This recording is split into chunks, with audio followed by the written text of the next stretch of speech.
Olá, amigos e amigas do Notícias da Terra Redonda. Estou falando de Brasília, estamos começando mais um Notícias da Terra Redonda. Dessa vez, excepcionalmente, não estamos fazendo ao vivo, nós gravamos previamente, porque, na verdade, é o seguinte, eu vou confessar para vocês, só tem 3 marxistas-leninistas nesse programa, eu, Gaio e o Marcelo. Os outros são todos revisionistas, todos queriam pular carnaval. Estou brincando, pessoal. É que mesmo não tendo carnaval na maior parte do Brasil, muita gente viaja, entre eles vários dos nossos debatedores, então a gente resolveu não fazer ao vivo nessa terça-feira, estamos fazendo gravado previamente sobre um tema importantíssimo, que é a aprovação pelo Congresso da autonomia do Banco Central. Vai ter um prejuízo sério, porque a gente não vai contar com os comentários de vocês, né? Que é sempre uma parte muito importante do nosso programa, mas, de qualquer maneira, nós pedimos aqui que o pessoal que assista, curta, se inscreva no canal, e nós temos um e-mail que a gente tem que passar a divulgar mais, Gaio e Marcelo, esse e-mail que é o noticiasdaterraredonda@gmail.com.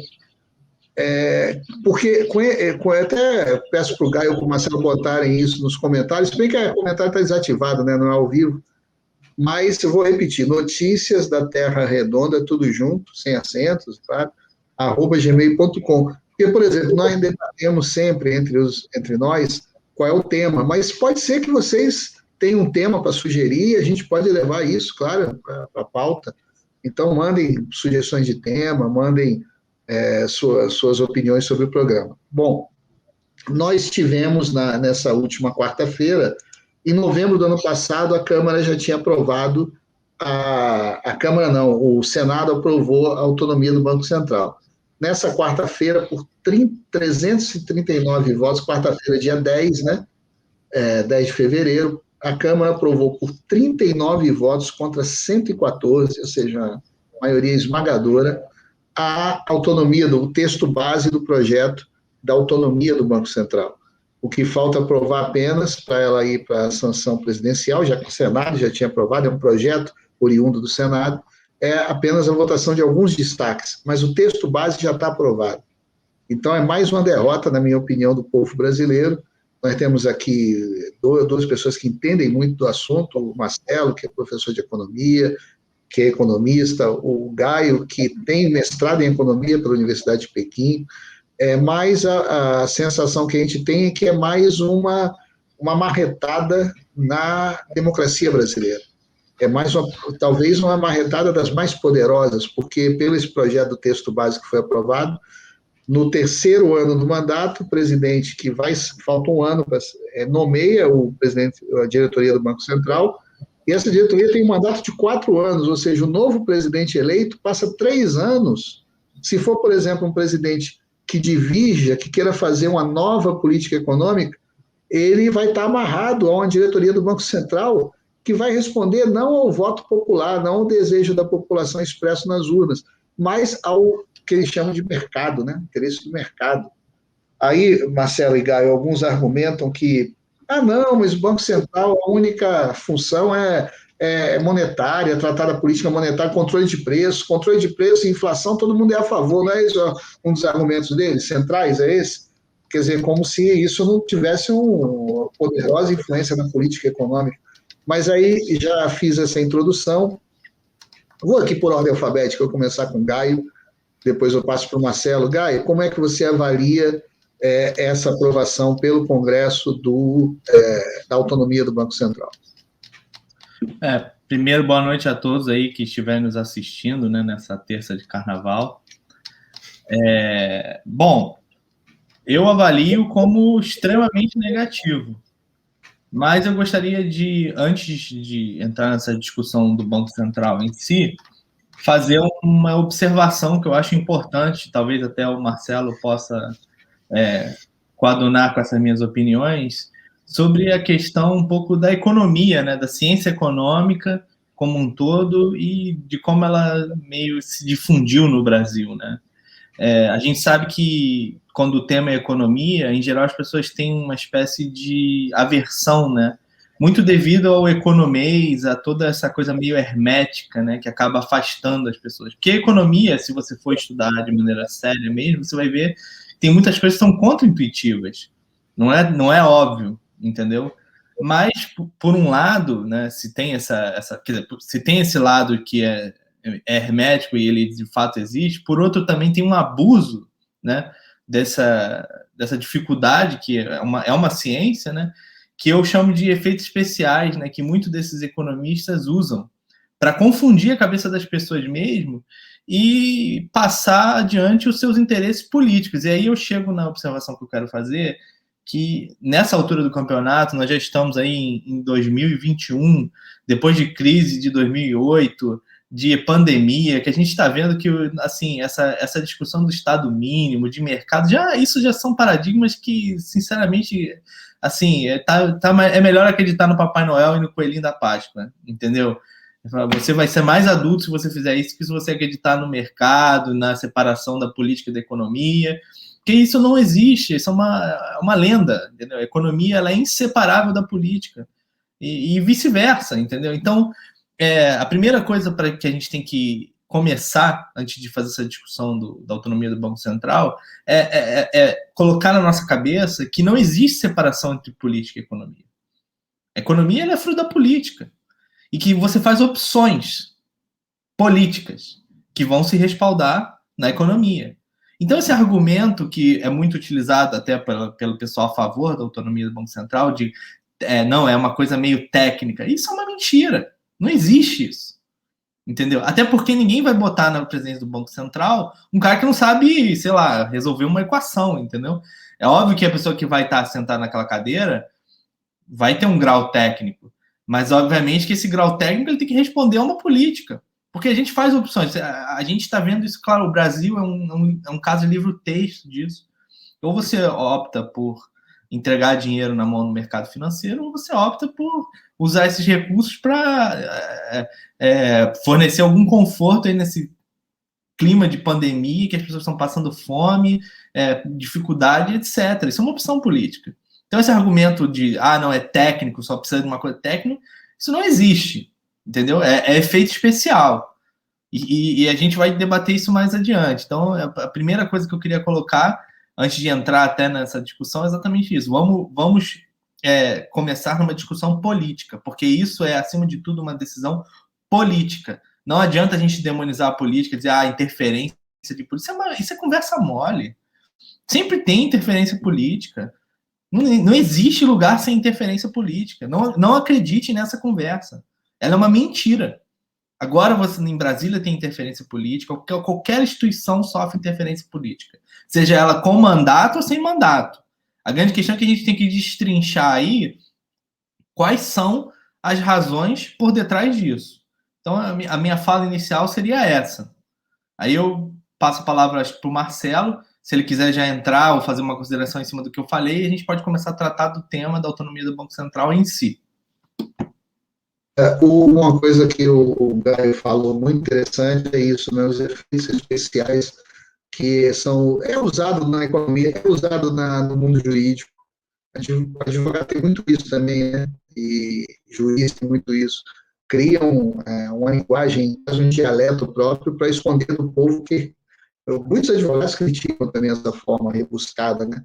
Bacharelesca de se que é um elitismo, né? E uma coisa hermética para afastar o povo mesmo. O que quer dizer isso? É comum a gente ler uma sentença ou um artigo de economia e ler e reler, e quem não domina lá o léxico específico daquela peça fica boiando, às vezes acontece. Então, Marcelo, o tema do nosso programa, a gente botou assim, entenda, né? Entenda porque tu colocar a raposa para tomar conta do galinheiro, a autonomia do Banco Central. Como é que você explicaria isso para um não economista? O que significa a autonomia do Banco Central? Tá desligado seu microfone, Marcelo. Pronto. Boa noite a todos, né, que nos ouvem agora, que nos veem. Excepcionalmente estamos aqui, está sendo gravado, mas logo estaremos juntos novamente, né?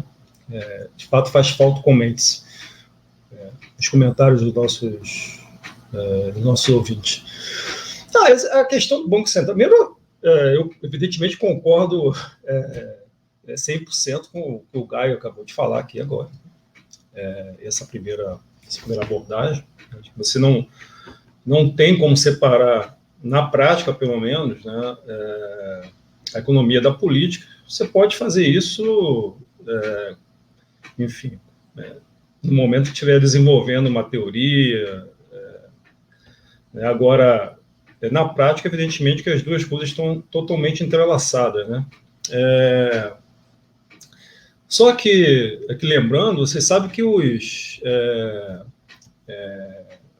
primeiros teóricos, né, da economia, né, quando a economia ela passou a ser uma ciência separada, digamos assim, isso lá, né, lá com Adam Smith, David Ricardo, né, todos eles, né, nos seus estudos, né, nos seus principais livros, né, eles deixavam muito claro, eles tinham, né, como uma peça importante a questão do poder, né?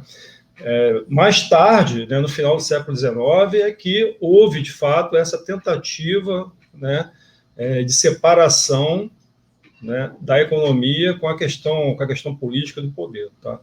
Mas digamos, os principais teóricos, né, os liberais, o David Ricardo, o John Stuart Mill, o Adam Smith, todos eles, né, tinham essa visão, né, de que o poder era uma peça importante dentro enfim, das decisões econômicas e tudo mais. Então, acho que a gente pode começar por isso. Hoje de manhã, assim que eu liguei o rádio, eu estava escutando, estava se falando sobre uma conversa, né, se eu não estou enganado, porque eu peguei na metade, né, mas eu acho que ocorreu ontem entre o John Biden e o Xi Jinping, né, tentar acertar algumas coisas, né,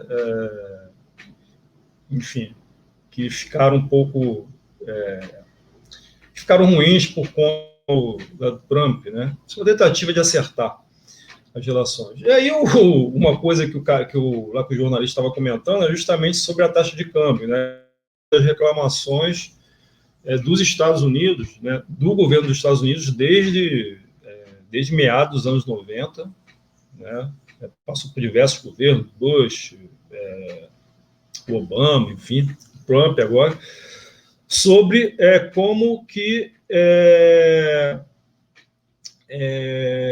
a China, né, ela manipula a taxa de câmbio. Então, aí o jornalista ele fala assim, não, porque a taxa de câmbio da China é artificial. Eu entendi o que ele quis dizer, né, mas é uma coisa totalmente não faz muito sentido, né? Ele está querendo dizer que era artificial porque o Banco Central da China, né, ele intervém na taxa de câmbio da China, né, de forma a manter ela desvalorizada. Enfim. A questão, né, que isso não faz muito sentido, por quê? Porque, na realidade, todos os países do mundo, todos os bancos centrais do mundo, né, eles interferem na taxa de câmbio. Né, certo? Todos. Uns mais, outros menos, né, mas todos eles fazem isso. Né, direta ou indiretamente. Né. Eu comecei a comentar isso, né, porque sentir o que é o problema de um banco central autônomo, independente, né, seja do nome que se queira dar. Né. O Banco Central, né, ele tem um poder, né, no capitalismo atual absurdo, extraordinário. Né. Ele mexe, por exemplo, né, com a taxa de câmbio, né, que tem uma influência sobre a economia absurda. Né. Uma taxa de câmbio desvalorizada, né, beneficia as exportações do país. Né. E uma valorizada ao contrário. Então, assim, o papel do Banco Central na economia moderna é muito grande, né, é muito importante. Né. Ele tem um poder absurdo, isso que a gente tem que começar a falar. Né. E aí é o seguinte, essa coisa, né, de ser técnico, né, que o Banco Central tem que ser técnico, é óbvio.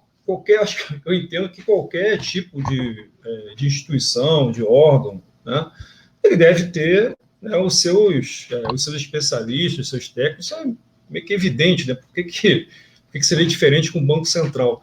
Agora, como o Gaio falou, né, mesmo, né, na definição das taxas de juros, né, certo? Mesmo na definição da taxa de juros, você tem lá as equações, todos os modelos, né? Mas no final, né, o que cabe ali é decisão política, entendeu? É óbvio que aquele bando de modelo, né, de equação, ele tem a sua serventia, enfim. No final, né, é decisão política, inclusive da experiência de cada membro, né, do Banco Central em relação ao funcionamento do mercado, como que ele age, enfim. Então, veja o caso do Fed, por exemplo, né? Lá também, né? Lá também o Banco Central seria independente, né? Supostamente independente. Eu digo, nunca é totalmente independente, deixa isso claro, né? Por causa das coisas que o Gaio falou, né? É óbvio, né, que o presidente, o parlamento, tem que sempre ter alguma influência sobre o Banco Central em qualquer lugar do mundo, né? Mesmo naqueles já onde já se diz independente, né? Já está na legislação como independente. Lá mesmo, né, o que acontece? O presidente do Banco Central, ele tem um enorme poder, acima dos outros, inclusive, né? Ele, quando vota, o normal, né, é que ele, quando vota, né, uma determinada decisão, a taxa de juros, né, os demais membros votam com ele, percebe? Eles combinam, inclusive, né? Outros vão votar a favor, outros vão votar contra, né? Está entendendo? Né? Então, o que parece uma questão eminentemente técnica, não é. Não é. Né? Não é em lugar nenhum do mundo, em Banco Central nenhum do mundo. Tá bom? Então, esse aqui é o meu primeiro recado e a gente volta. Assim. Beleza, Marcelo. Engraçado você falou esse negócio do ser sempre muito educado, muito cordato.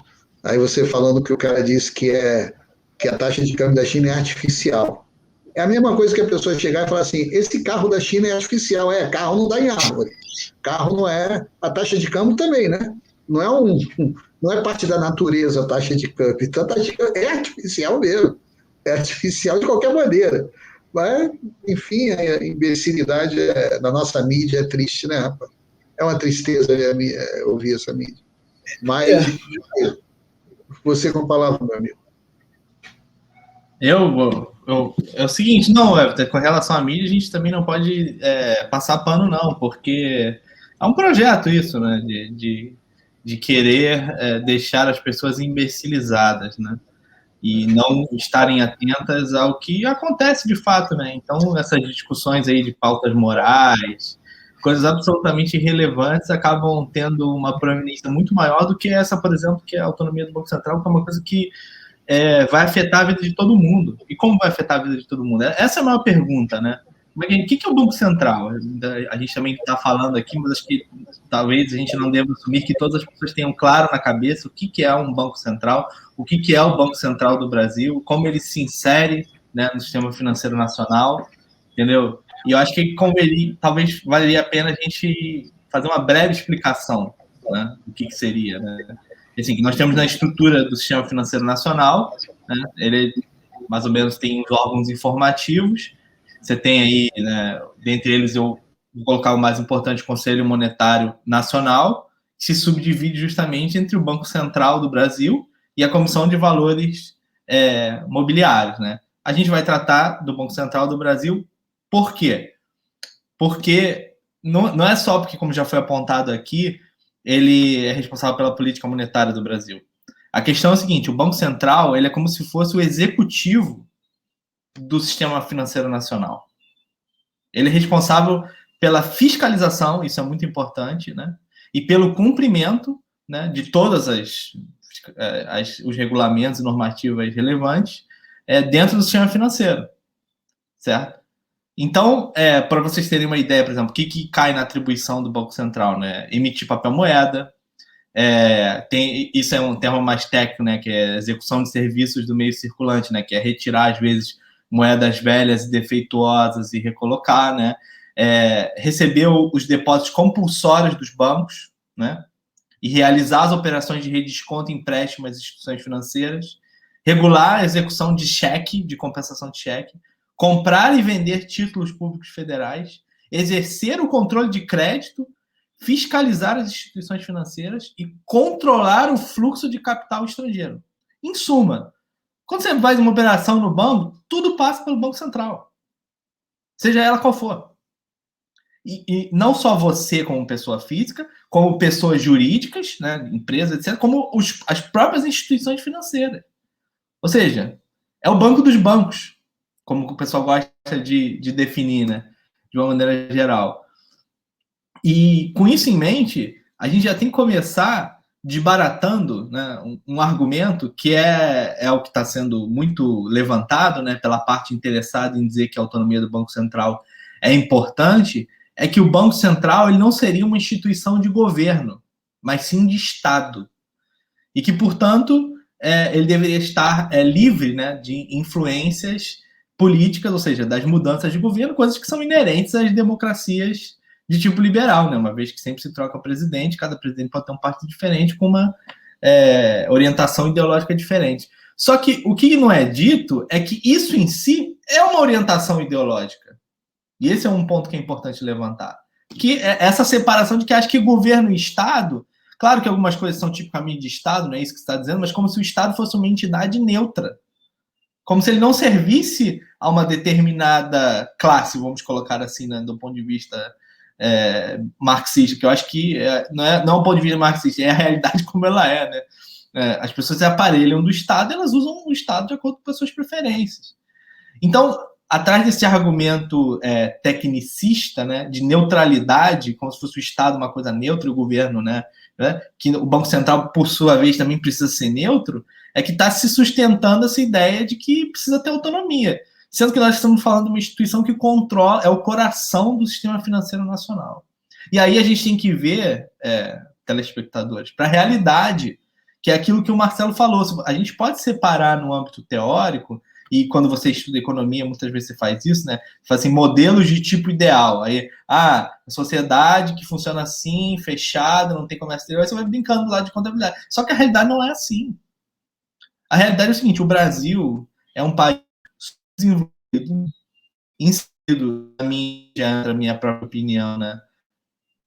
De maneira mais, como é que eu posso até definir assim, desigual na divisão internacional do trabalho, né? Nós estamos relegados a ser produtores de commodity e devemos nos contentar com esse papel, né? Ou seja, ficar ali bem na base, sendo o celeiro do mundo. E que para a gente fazer essa mudança, né, sair desse subdesenvolvimento e atingir, né, a fronteira tecnológica, coisa que os países como a China, a Coreia do Sul, o Japão fez, a gente precisa de todos os instrumentos possíveis na nossa mão, dentre eles o controle do Banco Central, que deve servir a um governo com um projeto popular e de longo prazo de desenvolvimento. Então, a gente não pode deixar essa discussão correr para esse lado técnico sem dizer que ela tem um amplo viés ideológico e que por trás desses argumentos técnicos você tem posicionamentos ideológicos, que eles devem ser desmascarados logo de cara, que é exatamente isso. Não vem com essa história de que o Banco Central é uma instituição de Estado, o Estado é uma instituição neutra. Isso não existe. Essa história é para nem criança acredita nisso mais. Entendeu? Pelo amor de Deus, não acredito que tem alguém que acredite nisso ainda hoje. Então, e aí a gente tem que partir para a análise dos fatos, né? Que é assim, o Banco Central do Brasil já está, historicamente, na mão de representantes do mercado financeiro. Isso não é uma coisa nova. Até mesmo durante os governos progressistas, né, liderados pelo Partido dos Trabalhadores, ele esteve na mão do mercado financeiro. E se você for pegar os últimos presidentes do Banco Central, né, desde o Armínio Fraga, o Henrique Meirelles, acho que é Alexandre Tombini, se eu não me engano, teve o Ilan eu esqueci o sobrenome dele, que é difícil de pronunciar, até agora, né, que é o Roberto Campos, né, que são todas pessoas ligadas ao mercado financeiro e que tiveram mandatos, diga-se de passagem, muito estáveis. A única estabilidade que teve no Banco Central foi a estabilidade do golpe, que mudou a estrutura de governo, sendo que, no fundo, não se mudou a fração, digamos assim, né, dos grupos que estão ali, simplesmente mudou o representante. Porque entre o Henrique Meirelles e o Roberto Campos, a distância não é grande.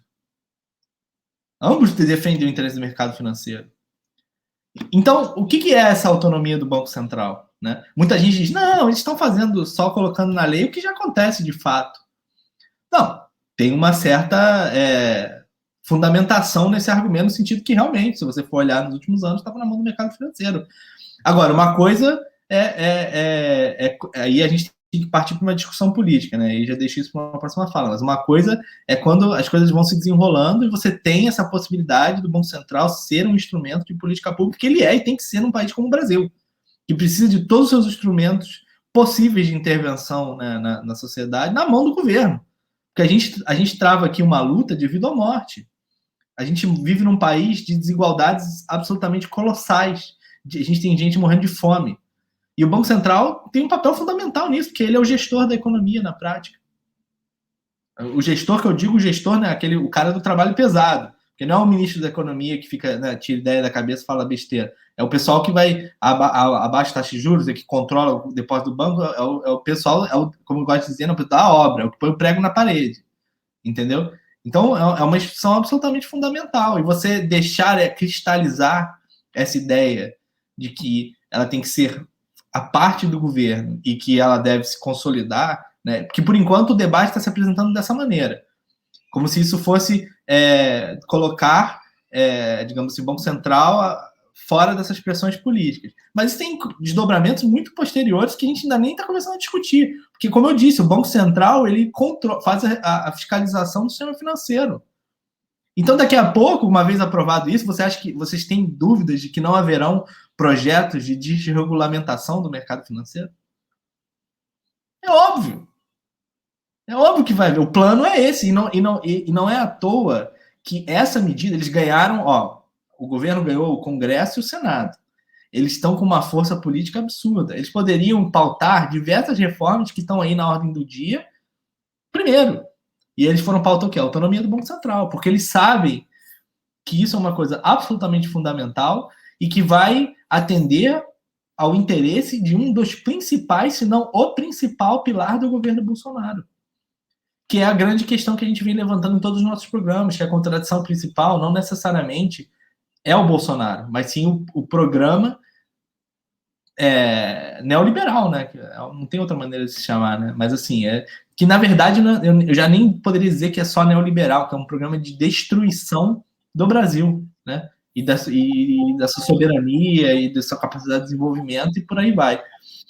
Eu só encerro minha fala aqui, mas ressaltando que o Banco Mundial, né, publicou um Research Policy Paper que com autores acadêmicos dos Estados Unidos e do próprio Banco Mundial, né, da Universidade de Pittsburgh, Georgetown, tem aqui os nomes, né, posso citar, né, Michael Alkin, Andreas Kern e Mário Negri, onde eles fazem um estudo, né, baseado na experiência dos países, que aponta uma relação entre a independência do Banco Central e a desigualdade, o aumento da desigualdade, a perpetuação da desigualdade nos países, né? De modo que, quando você coloca um Banco Central muito independente, a tendência é que você aumente a desigualdade no país.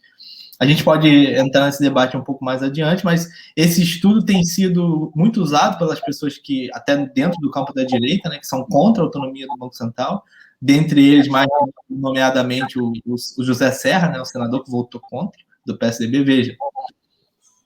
Mas ele também é interessante, porque o próprio Banco Central, o Banco Mundial é contra ele, né? Diz que não, que ele aprova a independência do Banco Central do Brasil. Ou seja, porque fundamentalmente essas instituições internacionais, elas têm orientação política e ideológica. A gente não pode se iludir quanto a isso. Entendeu? Enfim, eu coloco... Como você falou, Gá, é impressionante que ainda tem pessoas que acreditam na neutralidade de quem mexe com o poder. Porque, como você falou bem, o Marcelo também, ser presidente do Banco Central ou ocupar um cargo na diretoria é mexer com o poder. E aí, se você mexe com o poder, você tem influência política, e, aliás, é isso que predomina. Não é uma coisa... Só que o que eles vão fazer? Porque a neutralidade do Estado, a suposta, fantasiosa neutralidade do Estado, ela, mesmo na teoria do liberalismo clássico, ela não era levada a sério, essa teoria. O liberalismo clássico é como você falou, por exemplo, no regime parlamentarista, às vezes, como é em Portugal, o presidente ele é chefe de Estado e o primeiro-ministro é chefe de governo. Só que o presidente é eleito. E aí o presidente nomeia para funções de Estado, em alguns casos, como, por exemplo, o comandante do Exército. Em qualquer modelo, mesmo liberal clássico, as funções de Estado, até porque não existe neutralidade, são desempenhadas por quem foi eleito para nomeá-las. Ou seja, aí o cara é eleito, aí ele é presidente, o primeiro-ministro, aí ele vai nomear o presidente, o chanceler, o presidente do Banco Central, o chanceler. Quer dizer, só que a gente está numa fase da história humana e do capitalismo, do imperialismo, em que o mercado financeiro adquiriu um poder político tão grande que eles não querem mais intermediários. Você falou muito bem, né? Eles, deixa lá intermediário ali, ó. Eles estão fazendo o papel deles mesmo, né? Durante muito tempo, como você falou, Henrique Meirelles, ele representa o quê? Mas agora eles não querem nem intermediários, eles querem na lei, quem manda somos nós. E acabou. Infelizmente, o presidente Lula, o ex-presidente Lula, deu uma entrevista ontem, e eu concordo com ele quando ele fala que está havendo uma anistia, porque ele começou a listar um bando de coisas que aconteceram contra o trabalhador, e ele falou muito bem, com aquele jeito de... Ele sabe comunicar muito bem com o povo. Ele falando que parece que a gente está vivendo numa anestesia. Eu acho que falei anistia, né? Anestesia. A gente está vivendo uma anestesia do povo, porque tem que ter revolta contra essas coisas.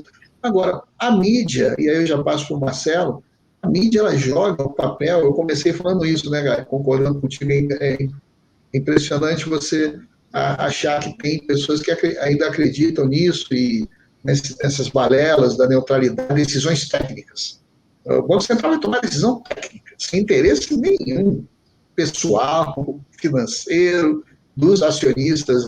Bom, mas o problema é que muita gente na mídia, a nossa mídia hegemônica, que ainda é, como diz o nome, hegemônica, não é à toa, que atinge os milhões, que forma a opinião de uma classe média que tem informação, mas é inculta, que a nossa classe média tem. Eles acreditam nisso mesmo, cara. Eles acreditam nisso. É incrível, mas eles acreditam, não é isso, Marcelo? Eu só queria fazer uma observaçãozinha, que você falou dessa questão do Lula, que é aproveitar que surgiu o contexto, né? Que eu tenho mais, é uma hipótese minha, né?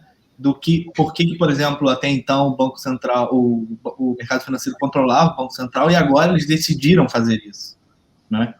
Porque a minha hipótese é o seguinte: eles estão tentando consolidar no Brasil um modelo de economia em que vai ser assim, um misto de...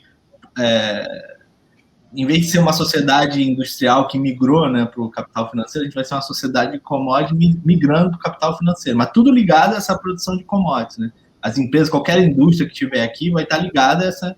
Então vai ser assim, alto valor agregado, talvez em extração de minério com alto potencial magnético, ou a soja, etc. E você vai girar isso e você vai transformar o Brasil, né, que o Brasil tem um colossal, né? Então... aí a gente tem que entrar mais tarde no Bolsa Banqueiro, né? Mas vai ser basicamente isso: a gente exporta capital, exporta commodity e vira aqui uma vaquinha para o pessoal do mundo inteiro vir investir na maior taxa de juros, etc. E o rentista, e é isso, entendeu? E o resto, quem mora aqui, que viva na miséria e dane-se. Acho que já é a cristalização, não é que é algo novo, né? Mas é a cristalização, né? Na sua maneira de lei, que vai tornar muito difícil uma reversão do ponto de vista político pela via eleitoral, de um modelo que já existe e está se aprofundando, que vai consolidar o Brasil num determinado lugar na divisão internacional do trabalho, por aí por uns bons anos, décadas. Marcelão, você com a palavra. Não, são vários aspectos que a gente pode pegar aqui. Eu acho que um dos problemas, né, é justamente esse tema, né, ele tem uma certa complexidade, né, que afasta, né, digamos assim, um povão, o trabalhador do assunto, né? Agora, essa coisa da neutralidade, isso é engraçado, né? Eles gostam, né, assim, essa palavra, né? A base teórica, né, que dá sustentação à ideia de um banco central independente, autônomo, né, é justamente uma ideia de que a moeda é neutra. Né?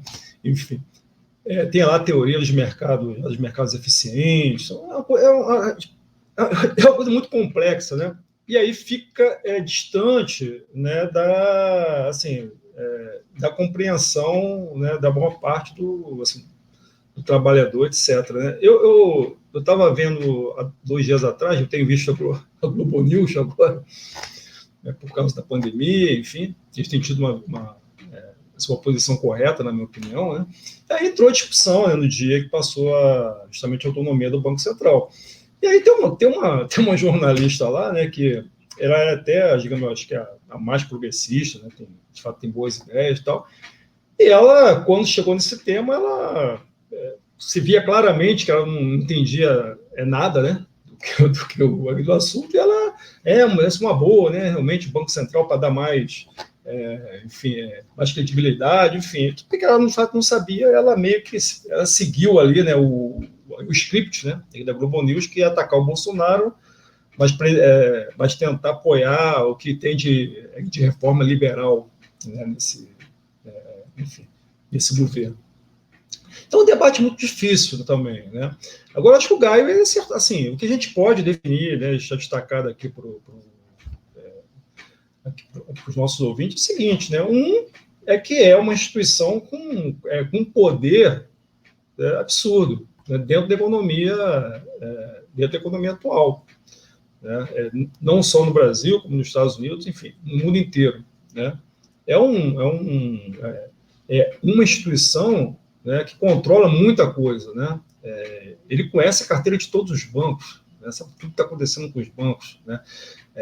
Define o preço do crédito, né? Que, enfim, aquela prestação lá que a dona de casa ela vai pagar é influenciada pelas políticas do Banco Central. Enfim. Então, ela tem, né, um poder absurdo, muito grande. Né? Então, essa é a primeira coisa que a gente tem que concordar aqui, que eu acho que é fácil de visualizar. As questões mais técnicas, né? A base teórica, que é uma base teórica completamente furada, absurdamente furada, né? A própria... as metas de inflação sustentadas por essa teoria também, né? Enfim. Enfim, tem um economista, né? A gente estava falando aqui assim, da separação de prática, né? E você fazer a teoria, enfim. Né? Tem um economista dos anos 50, esqueci o nome dele, que ganhou o prêmio Nobel, inclusive, né, em algum momento. E ele tinha uma teoria também que é muito próxima, né? Essa teoria dos mercados eficientes que sustenta a ideia de Banco Central independente. Uma vez perguntaram para ele, mas qual é a aplicação prática que tem essa teoria aqui? Ele falou, nenhuma. Aplicação prática nenhuma. É teoria pela teoria, mas enfim. Esse não é o problema. O problema é quando você quer aplicar essa teoria na prática. Aí que está o problema. Né? Enfim. Agora, contando um pouco da história aqui do Banco Central, aqui no Brasil, o Banco Central no Brasil também passou a ter um poder, né, isso no governo Fernando Henrique Cardoso, ele não tinha esse poder, né, que tem hoje. Né? Na entrada fugiu o nome dele agora, né? Foi o segundo presidente do Banco Central no governo do Fernando Henrique Cardoso, Arminio Fraga. O Arminio Fraga é ali que, inclusive, passou a se usar esse termo, né?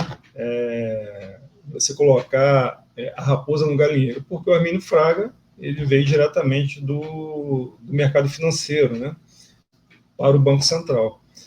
Ali que o Banco Central passou a ter um poder, sabe? Que não tinha até então. Né? Depois do governo Lula foi colocado o Henrique Meirelles, é um outro também, um outro banqueiro, né? Ficou um tempo razoável, enfim. Então, o banco, que eu quero dizer é o seguinte, o Banco Central, na prática, ele já tem muita autonomia.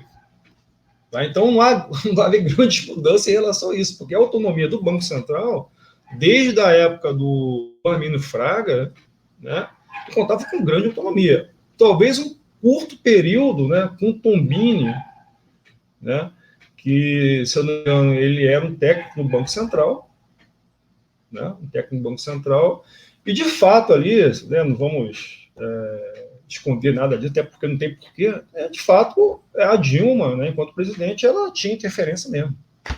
Ela interferia, de alguma forma, na condução da política monetária, que é correto, na minha opinião. Entendeu? Queria baixar a taxa de juros, o taxa de juros estava muito alta, né? E aí você cria realmente como essa fração, vamos chamar aqui no termo marxista, né? Essa fração da classe burguesa, né? Que é o capital financeiro, né? Ele tem um poder muito grande também. Esse que é o problema, né? É por isso que o Banco Central passou a ter um poder no mundo, né, que não tinha, né? Porque essa fração da burguesia, desde os anos 70, passou a ter um poder, né, absurdo também, né, no mundo. Né? Então, não é à toa. Se for uma questão técnica, se for só uma questão técnica, por exemplo, por que praticamente todo o presidente do Banco Central vem do mercado financeiro? Né? O aluno de economia, ele estuda tudo isso. Ele estuda economia monetária, estuda política monetária. Por que tem que ser um cara do mercado financeiro, sempre? Não pode ser alguém da academia, né? Um professor, um médico, um doutor em economia. Não é técnico o negócio? Tem muitos capacidade de trabalhar com isso, inclusive. Por que vai ser mercado financeiro? É porque não é neutro, entendeu? Certo? Mas você estava falando? Não, eu estava comentando aqui, a gente já está com 42 minutos, eu proponho que a gente vá aqui para o final, faça uma rodada final, e eu acho que a gente tem que aprofundar esse tema. O Marcelo até falou de a gente fazer um programa daqui a 3 semanas, né, Marcelo, com o professor, qual é o nome? Antônio José. Professor Antônio José, a gente pode convidá-lo aqui para aprofundar o tema. Mas é isso, o capital financeiro, que eu queria que vocês comentassem é o seguinte, e como é que antigamente tinha aquela separação mais ou menos clássica, né? Capital produtivo e capital financeiro. Hoje em dia é muito difícil essa separação, não é não?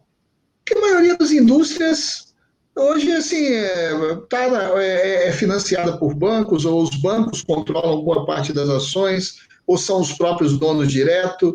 Hoje em dia está cada vez mais difícil, parece que a financiarização é o capitalismo atual. Não sei, quer dizer, é isso, né? Eles estão exercendo poder. E outro comentário é o seguinte, você estava comentando essa jornalista aí, né, que acabou seguindo a onda, e essa falsa esquerda aí? Faz um prejuízo. Tabata, a esquerda do Jorge Soros, votou a favor da Previdência, da reforma da Previdência, votou a favor do Banco Central.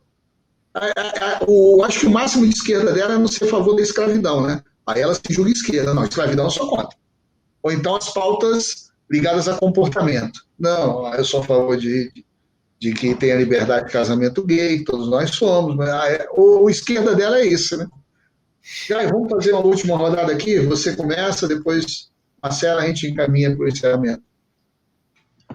Perfeito. Não, assim, eu acho que assim, esse tema não vai se esgotar nesse programa, a gente precisa fazer outros programas sobre isso, principalmente aí para tratar da questão do Bolsa Banqueiro, né, que é o maior assalto à luz do dia que o povo brasileiro sofre, que é muito pouco discutido. Acho que isso é muito pertinente em relação ao tema da autonomia do Banco Central, apesar de ele ter sido apresentado com uma proposta de lei em 2020, se eu não me engano, 8377, se não me falha a memória, até de um senador do PT, curiosamente. Acho que convém pesquisar sobre isso. Mas... Palocci defendia isso. Mas é um negócio, assim, que na verdade é o maior roubo a céu aberto do mundo, né? E à luz do dia do mundo. A gente é lesado em trilhões já de reais. O fato da dívida, todo esse mistério, né, da dívida, etc., essas coisas assim, está tudo relacionado com isso, né? tem a ver com uma sacanagem que os bancos fazem aí com o Banco Central e que eles querem legalizar isso. Mas eu acho que isso é um tema para outro. Vamos focar aqui no que o Everton falou, que é importante e que tem a ver, né, mais com a autonomia do Banco Central, que é exatamente... Ele falou assim, primeiro, né, dessa questão da esquerda, né, porque acho que a gente sempre tem que tentar propor soluções, não basta só ser crítico de sofá, né. Bom, primeiro, as pessoas que votaram a favor da autonomia do Banco Central, que se consideram da esquerda, que na verdade acho que foram mais de centro-esquerda, né, seria o caso da Tabata Amaral, a gente não pode guardar ilusões, né? A Tabata ela foi financiada a vida inteira dela pelo capital financeiro para estudar, né? Então nada mais natural de que ela entenda que ela defenda o interesse do capital financeiro. Ele não pode ter raiva dela, entendeu? Na verdade tem que entender o que ela é. Mas tudo bem, né? É isso aí. Agora se ilude quem quer, entendeu? A minha pergunta é quem deixou ela entrar no PDT, mas, né? Podia ter ido para o Novo, estaria melhor lá. Talvez não tivesse ganhado a eleição se estivesse no Novo, porque eu acho que também precisa dessa roupagem um pouco, né, de causa social para poder ganhar a eleição. Se ela for com os discursos que ela... Acho que se ela for representar o que ela realmente pensa, acho que ela não se elege, né? Ela precisa dessa roupagem aí, até, entre aspas, identitária e social, né? Então, assim, mas fundamentalmente o maior problema é esse, né? Nós estamos desarmados ideologicamente. O povo está desarmado ideologicamente. Ele não consegue enxergar quem são os seus inimigos, ele não consegue enxergar quais são os verdadeiros problemas, e o maior desafio é justamente romper essa barreira. É romper essa barreira. Porque esse texto já foi aprovado. Ele provavelmente vai ser sancionado. E, na minha opinião, é o fim do presidencialismo no Brasil. Você está sendo muito drástico e tal. Eu acho que não, porque assim, hoje em dia, o próprio Lula, as guerras são travadas, né, no campo da economia com a ajuda do mundo jurídico, né? Mas fundamentalmente é a economia que manda. Então, se você tirou do presidente a capacidade de fazer uma política econômica, né, que atenda os seus interesses, ou seja, nós estamos falando aqui, porque também a gente não pode ficar assim, é pressão política no abstrato. Não, isso tem um objetivo específico, que é o quê? Não surgirem políticas econômicas que, porventura, contrariem os interesses do mercado financeiro. É isso. Não tem nada a ver com pressão política, esquece isso. Eles não querem que surja um governo que tenha uma preocupação popular e que implemente uma política econômica que realmente, né, faça uma distribuição de renda, que desenvolva o país, etc. Não querem. E é para isso, esse o objetivo dessa proposta, não tem outra. Quem está falando? Aí vem falar, até a Tabata, né, disse que eu não sei se foi ela, eu vi um vídeo dela, né? Não, porque a gente colocou que uma das funções do Banco Central ia ser a busca do pleno emprego. Pelo amor de Deus, para não falar palavrão, entendeu? Pô, dá vontade de falar palavrão. O Coelhinho da Páscoa vai ser o Papai Noel, acredita em duende, entendeu? Esse negócio de falar pleno emprego, isso não existe. São coisas que tem na Constituição, que você vê, não, cara, lindo, maravilhoso. Mas não é real, entendeu? Não é real. Uma coisa que a maioria das pessoas não sabe, no campo da comunicação, por exemplo, o texto, o capítulo da comunicação, que trata da comunicação na Constituição, aprovado em 88, é avançadíssimo. Proíbe monopólio, proíbe proselitismo religioso, proíbe os canais abertos, não pode ter a serviço de propagar determinada fé. E é só o que a gente vê, porque nunca foram regulamentados. De 88 para 2000, já vai fazer 40 anos, nunca deixaram regulamentar. Ou seja, eles brincam com a democracia. Esse projeto aí, como você e o Marcelo brilhantemente explanaram, é um projeto, na verdade, para solidificar um projeto neocolonial. O Brasil virá isso, o Brasil eternamente paraíso da capital especulativo e exportador de commodities. E acabou. Qualquer coisa diferente disso vai ser atacado e aí vem uma beócia dessa, ela é a caterva de beócias que se dizem de esquerda. Não, mas nós colocamos lá que vai buscar o pleno emprego. Meu Deus do céu, é importante. É muita má fé, né? E é má fé, é querer manipular os outros e é querer achar que todo mundo é burro, e todo mundo é burro, não o parlamentar do Jorge Soros.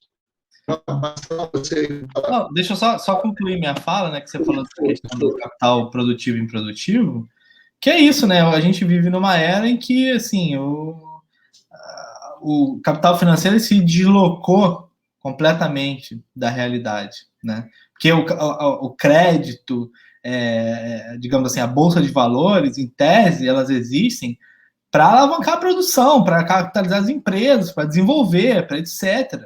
Não é para especulação, né? Só que, assim, isso em tese, né? Assim, você tem que ter um benefício, só que na prática é especulação. As pessoas hoje... Então é isso, entendeu? Um lado vai ficar especulando papel, o outro vai ficar produzindo banana. E é isso que o Brasil vai se reduzir. Esse projeto novo neocolonial é isso. E não é à toa que a gente vê a engenharia nacional destruída, né? E hoje aí, eu até estava vendo um vídeo de um cara, né, brincando, né, desse stand-up comedy, né, que o cara pergunta assim, você é engenheiro? Sou engenheiro, e aí, dirige qual aplicativo? Uber 99. Porque... Entendeu? Aí faz até uma moral, eu comecei com engenharia, aí o cara se forma, vai ser Uber, entendeu? Porque, assim, a gente ri, mas é absolutamente trágico. Cara, é isso que eu ia falar. A gente ri, mas é trágico mesmo, cara. Quer dizer, o cara se forma, às vezes, com muito sacrifício. Porra, é porque quem é riquinho vai continuar riquinho. Vai trabalhar na empresa do pai. O papai vai conseguir alguma coisa ali no governo. Se for militar, engenheiro militar, melhor ainda, vai para o ministério, vai ganhar lá os perebas que eles ganham. Agora, se trabalhador que se formou em engenharia com muito sonho, com muito custo, aí, cara, perfeito isso aí. Você se formou em engenharia, em vez de perguntar onde está trabalhando, ou que obra está trabalhando, eu pergunto, está dirigindo qual aplicativo. É o triste retrato do Brasil, verdade, cara. Desculpa aí, continue. Não, já concluí, passa a palavra para o Marcelão. Marcelão, com você a palavra para a gente encerrar. Assim, em primeiro lugar, eu não conheço essa tábua de direito, mas ela é de direita. Ela pensa que nem direita, vota com a direita, né? Só porque ela tem a pauta liberal dela. Pauta liberal. Essa pauta liberal dela, a direita do Partido Democrata também assume. Ela é de direita, ela pensa que nem direita, vota que nem direita, é o quê? É esquerda. É de direita. É a mesma coisa que você chamar um cachorro de gato, achar que ele vai miar por causa disso, né? Ele é cachorro, acabou, meu irmão. Pode chamar de gato à vontade. Pois é, agora, em relação a isso que ela falou, eu acho que ela está enganada. Porque, pelo que eu vi na imprensa, é o seguinte, qual é a função do Banco Central, né, autônomo? Né? Na maior parte dos países, né, é controlar a inflação. Né? Você tem uma meta para a inflação. Na maioria dos países. Aqui no Brasil é de meta de inflação, né? Mas na maioria dos países, o Banco Central ele tem como objetivo máximo, né, deixar os preços estáveis. Né? Uma das poucas exceções que eu saiba, pelo menos, é o Fed, nos Estados Unidos, onde ele tem função emprego, né, e a inflação.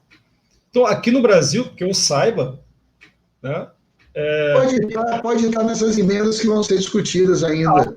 Né? Mas, assim, entendeu? Na prática, nenhuma, porque o governo Lula, como eu falei, no governo do Fernando Henrique Cardoso, o governo Lula, no Temer, o Banco Central ele tinha uma meta só: inflação, mais nada. Não existe emprego, nem pensava em emprego. É porque, por exemplo, taxa de juros, né, quando você aumenta a taxa de juros, supostamente, porque isso é uma questão delicada dentro da ciência econômica, tá? Você combateria a inflação. Supostamente, porque essa é uma questão não resolvida na teoria econômica. Mas vamos dizer que, beleza, né? Então, você aumenta a inflação, aumenta a taxa de juros, você combate a inflação. Só que aí você vai rebatendo emprego, você cria recessão. Então, no Fed, né, ele tem essas duas atribuições. No Brasil, até onde eu sei, né, não tem, não vai ter. Né? E, de todo modo, na prática, né, o Banco Central do Brasil só tem essa atribuição. Nunca pensou em emprego, enfim. Não existia isso. Depois, com a Dilma lá... E não vai pensar e não vai pensar, só porque está lá na lei, um texto, se o comando político vai continuar na mão do capital financeiro e dessa vez sem nenhum controle público. Sim. Achei duas coisas aí, né? Já está indo para o final. A má notícia é que isso feito para reverter é muito difícil. Muito difícil. Inclusive, o Gaio falou do que vai vir depois, das medidas. Uma delas, essa para mim, não vai dar para desenvolver agora, mas essa talvez seja a maior tragédia, se ocorrer, eu desconfio que vai acabar ocorrendo, né? É a possibilidade... Desculpe, eu não entendi. É o que eu vou falar agora. Né? Tá. Uma outra medida que vai vir na esteira da autonomia do Banco Central, que é a possibilidade de abrir conta corrente no Brasil em dólares e em moeda estrangeira. Essa é um assunto mais complexo, mas essa é uma das tragédias que tem em vários países aqui da América Latina, Bolívia, Argentina, enfim. Agora, uma questão, por que isso está vindo agora também, né? Aí, veja, porque essa, né, é uma tentativa do mercado financeiro muito antigo, né, pelo menos desde os anos 90 que se fala sobre isso. A questão é que agora passou com uma certa facilidade, é porque o nível do parlamento é horroroso. Acho que nunca foi tão ruim, entendeu? Nos anos 90, por exemplo, você tinha a Maria da Conceição Tavares, fazia o contraponto, né? Você tinha o José Serra, né, para fazer o José Serra, do PSD, fazer o contraponto. Hoje você é péssimo. O nosso parlamento talvez seja um dos piores da história, esse parlamento que está aí. Então, os caras simplesmente não entendem. Então, como que eles vão discutir uma coisa que eles não entendem? O Centrão, né, vão discutir. Você não quer saber de outra coisa, não quer saber ele não quer nem escutar os argumentos, até porque não tem quem dê os argumentos para ele. Né? E isso aí, entre aspas, veja, ele tinha que ter sido debatido, muito mais debatido, né, com a sociedade. Você levantou um aspecto essencial que a gente não informou para o nosso internauta. Você lembrou bem, ele foi votado em regime de urgência, ou seja, não passou em comissões, não teve debates públicos, porque um projeto geralmente tem essa tramitação, ele passa por diversas comissões, tem debates abertos à sociedade, debates públicos nessas comissões. Aí você faz um projeto desse, com esse impacto, e aprova em regime de urgência rapidinho. É uma disfarçatez, né, Marcelo? Uma disfarçatez porque é de tanta importância, mas de tanta importância, que deveria ter pelo menos um debate público de algumas semanas, pelo menos. Para que os deputados, né, que eles não são obrigados a conhecer a teoria dos mercados eficientes, não são, beleza. Mas poderia ter uma discussão, né, na Câmara dos Deputados, para que eles pudessem informar melhor, enfim, não teve, né, com os jornalistas, por exemplo. O que seria...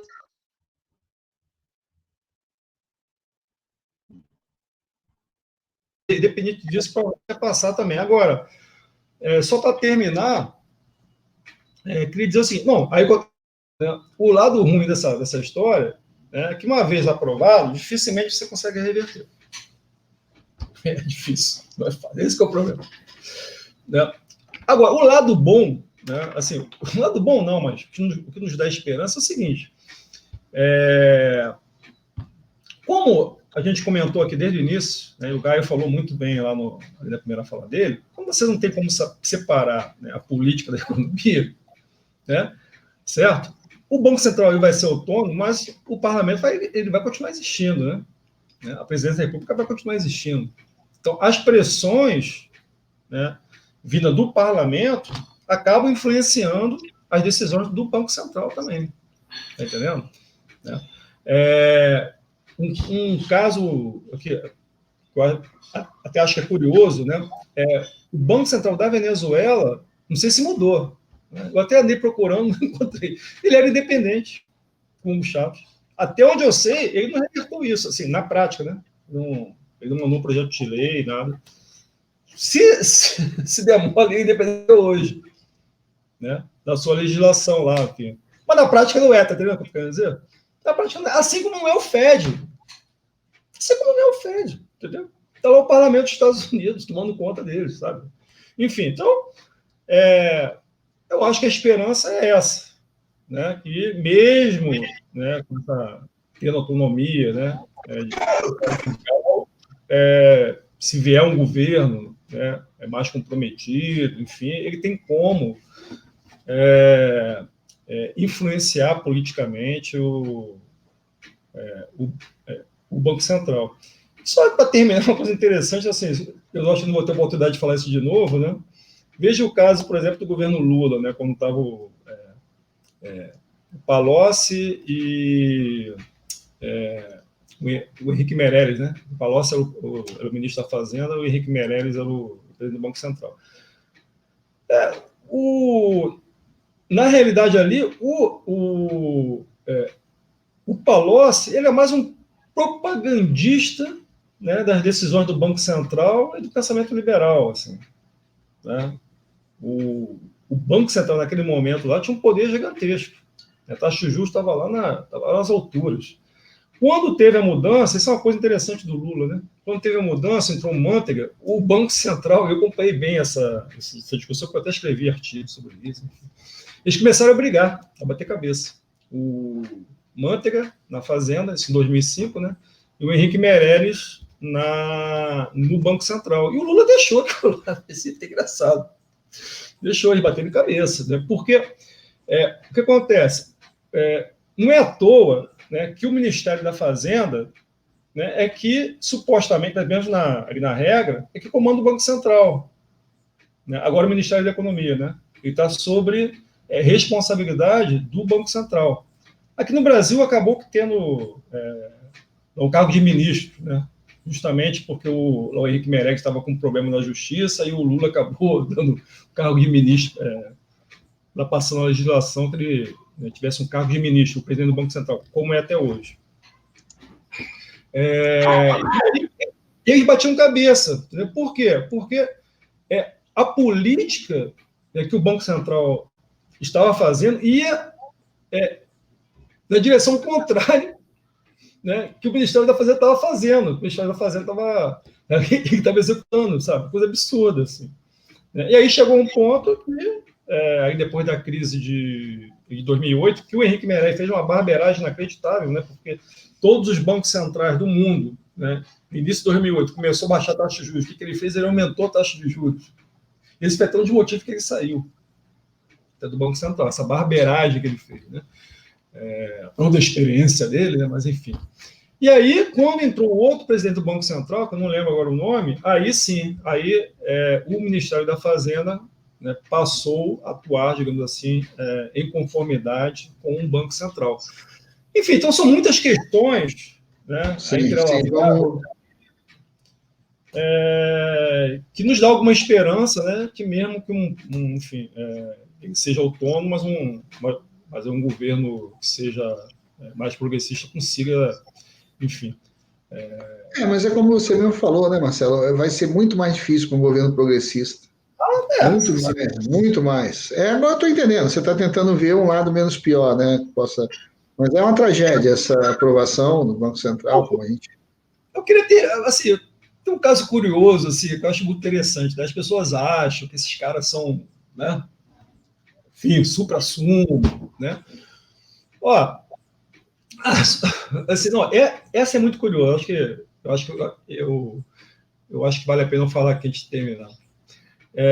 Para vocês verem como não tem nada de neutro, né? Um amigo meu, né, que estudou comigo no doutorado, ele era funcionário do Banco Central, entendeu? Ele pediu licença, como normalmente se faz, para cursar o doutorado, né? Isso na UF. Ô, Gaio. Oi. Não, eu pensei que fui eu que caí ou fui eu que caí? Porque eu parei de ouvir o Marcelo. Ah, tá. Não parei não, tá normal também. Tá, então, enfim, só mais um minuto, né? Esse meu colega, ele é um funcionário antigo do Banco Central, né? E foi fazer doutorado na UF. E aí, ele tem que pedir licença, tem que pedir lá. Os caras não quiseram dar para ele para fazer doutorado na UF. Por quê? Porque a UF não é considerada uma escola de economia que está de acordo com o pensamento lá ortodoxo, liberal, o liberal do Banco Central, tá entendendo? Para ter uma ideia, cara, o ex-senador, que era o Crivella, né, fez um discurso no Senado, denunciando isso. Essa tentativa, né, do Banco Central cercear um direito do servidor. Ele só poderia fazer na FGV, doutorado, ou na PUC, que são duas escolas super ortodoxas, sabe? Não podia fazer nem na UF, nem na UFRJ. Tá entendendo? Então, daí você vê, né, a questão da neutralidade, por isso, assim, enfim. Né? E não, é isso, Marcelo. Você simplesmente ilustrou aquilo que eu falei, que isso aí é a consolidação, né, no Banco Central desse modelo ideológico liberal. E a outra que é muito engraçada, eu acho engraçada também, velho. Depois eu te conto aqui essa história, mas outra que eu acho engraçada também é que o Alan Greenspan, né, que foi o presidente do Fed, né, de 87 até 2008, se não me engano, eu tenho um livro dele, né? Quase uma ditadura, né, Marcelo? Oi? Quase uma ditadura. Não, ele é muito engraçado, porque ele é um cara, enfim, tu lê um livro dele, é tipo um livro de memória, né? Nossa, assim, o cara é de um ego. Ele praticamente fala assim, não, eu praticamente salvei a economia mundial com a minha... Praticamente isso. Assim, sou piloto. E aí,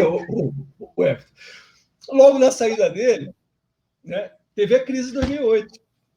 Né? E aí, meu camarada, olha, ele começou a sentar o pau nele, direita, esquerda, tudo, porque ele de fato foi culpado porque ele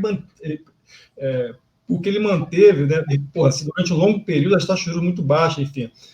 Então, o cara, no dia era um deus. No outro dia, passou a ser um espantalho, assim, todo mundo começou a bater no cara, pensando... Tá entendendo?